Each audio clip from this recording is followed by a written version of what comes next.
Welcome back to our channel. So today in this video, we are going to discuss about how to summarize lectures using Otter.ai. So without wasting much of our time, let's get straight into the video. So if you want to summarize lecture using Otter.ai, then all you gotta do is simply go to Otter.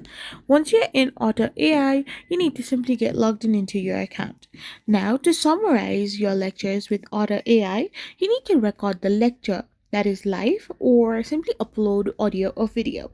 Now you need to let it transcribe, then simply use the AI powered summary tab in conversation to get key ideas, action items, and chapter titles.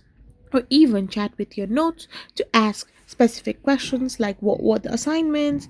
You can simply enhance this by highlighting key moments, capturing slides like autopilot for virtual, and customizing with terms, making it easy to get study guides from your recording. So this way you can summarize lectures using Otter AI.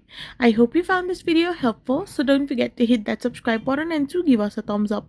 We will be back again with more informative videos. Thank you for watching.